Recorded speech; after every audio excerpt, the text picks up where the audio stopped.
Dia kata palm oil dan coconut oil adalah natural alternative dan bukan daripada animal base. Jadi dia kata boleh digunakan oleh penghilang makanan. Dan dia kata dulu memang dia orang gunakan coconut oil ni ataupun palm oil ni, tapi dan mereka memang lebih sihat lah kerana mereka lebih stable dan mereka lebih solid dan tak perlu melalui proses hydrogenation untuk menjadi solid. Tetapi perkara ini menakutkan US Food Supply kerana beberapa sebab dan menyebabkan American Soybean Association menolaklah penggunaan minyak daripada coconut oil ni ataupun palm oil ni. Sebabnya ialah daripada vegetable oil, daripada soybean oil ni lah dia orang buat duit. So kalau dia orang, kalau penghilang makanan ni menggunakan coconut oil ataupun palm oil ni, macam mana dia orang nak buat duit? Okay, then dia kata disebab ketiga, recognize tropical oil menjadi pesaing kepada mereka, jadi mereka keluarkan idea ini dan memburukkan tropical oil ni. Ini mereka menyerang minyak kelapa. So kenapa dia orang serang minyak kelapa ni? So mereka melihat ia sebagai satu ancaman kerana mereka dibayar oleh vegetable company, jadi mungkin minyak kelapa menjadi ancaman kepada mereka lah, dia kata. Okay, pada tahun 1980 semua lemak digunakan di restoran, makanan proses, food service, cafeteria dan mana-mana pun kata restoran menggunakan hydrogenated vegetable oil ni, dan ia berlaku kepada semua negara lah, bukan US saja. Okey, dan terdapat dua orang saintis ni, dia kata dia orang ni sangat berminat terhadap trans fat dan faham tentang peranannya serta kenapa ia berbahaya kepada kesihatan. So apabila Harvard dapat tahu, mereka decide untuk terlibat lah, dan FDA decide untuk ban trans fat ni. Polyunsaturated fat tak stable jika ia tak dihydrogenated.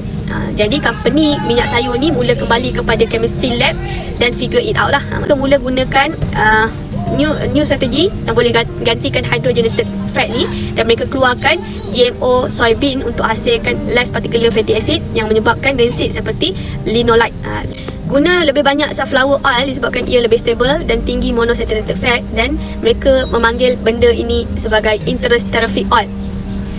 Pelbagai proses seperti gunakan triglyceride dalam fatty acid dan swab karbon molekul yang tiada siapa tahu apa campuran mereka gunakan, mungkin lebih teruk berbanding trans fat. Maksudnya dia orang olah balik dan kita tak ada siapa tahu dia kata apa campuran yang dia gunakan. So semua ni option yang mahal. So apa yang sebenarnya yang perlu kita lakukan hanyalah berbalik gunakan lemak tepu, saturated fat, dan guna balik lemak seperti lard, minyak daripada haiwan ni, yang natural, yang dia kata tak teroksidize. Tapi tak boleh lah dia kata, sebab disebabkan oleh garis panduan pemakanan yang meletakkan limit kepada minyak lemak tepu ni. Sebab garis panduan pemakanan yang dikeluarkan memang macam tu, dia dah tarik dah penggunaan saturated fat ni. Sebab tu tak boleh menggunakan lemak ni sebagai salah satu sumber untuk food supply lah.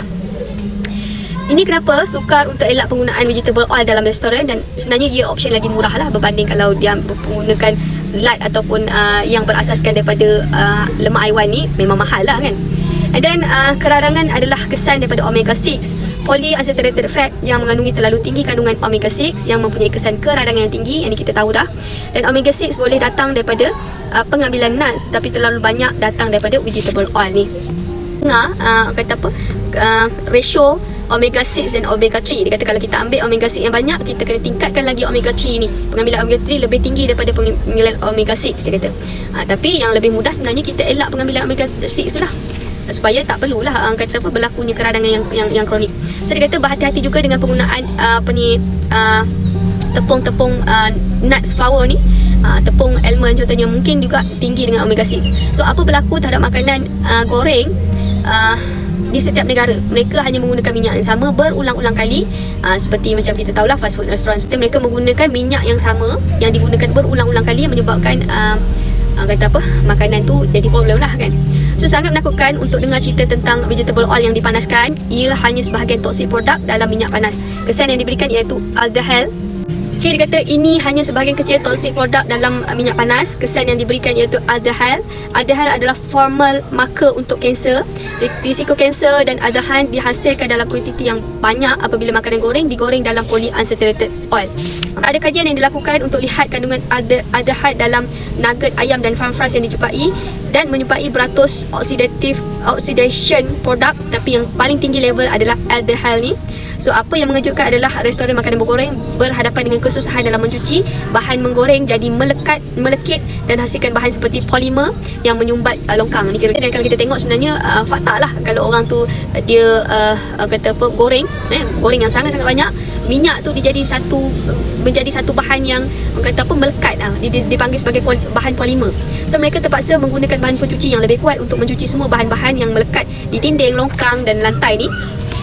So dia kata kata apa, mereka berkata polimer ni sangat tak stabil, dia sangat susah untuk dicuci, dan kita boleh bayangkan tak benda ni masuk dalam badan kita.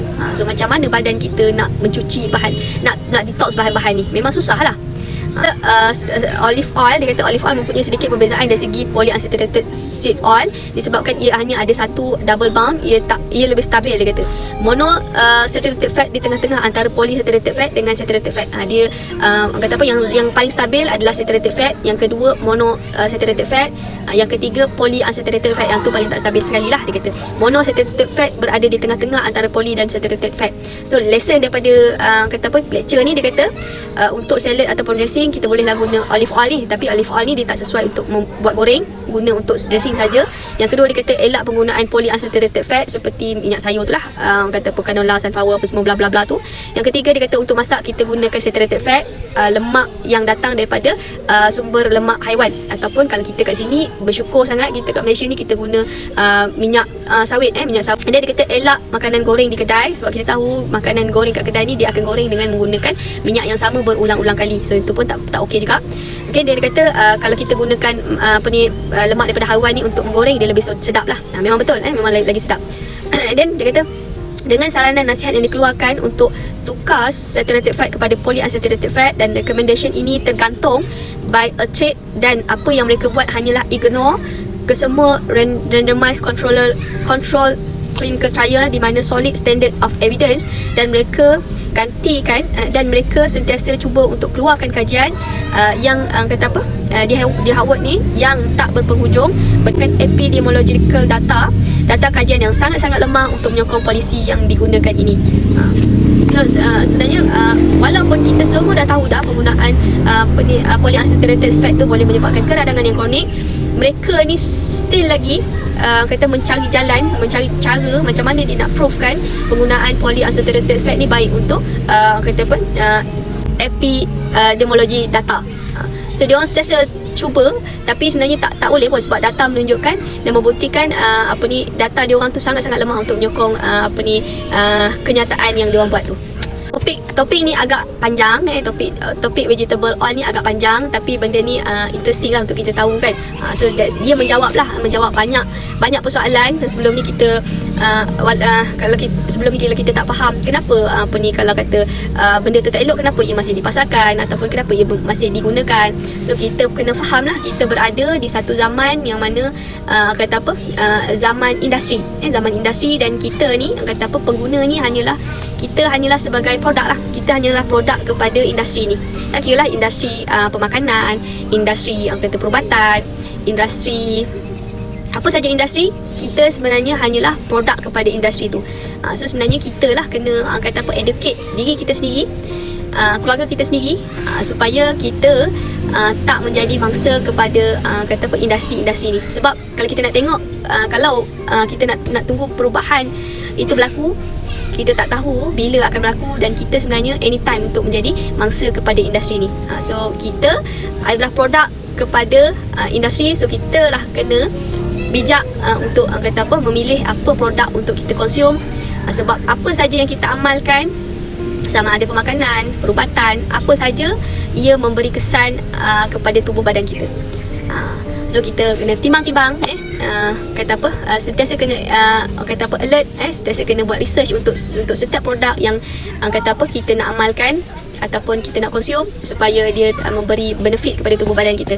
Jangan percaya bulat-bulat kepada setiap iklan yang ada kat TV tu. Buat research sendiri, timbang-timbang sebelum kita gunakan setiap produk tu lah. Sebab apa saja yang kita buat, semuanya ada bayaran. Dan sebab tu kita pesan kepada diri kita sendiri dan semua, kita cari quality of food, kita tak cari walaupun dia mahal sikit, tapi sebenarnya ia berbaloi lah kepada kita punya kesihatan. Okay,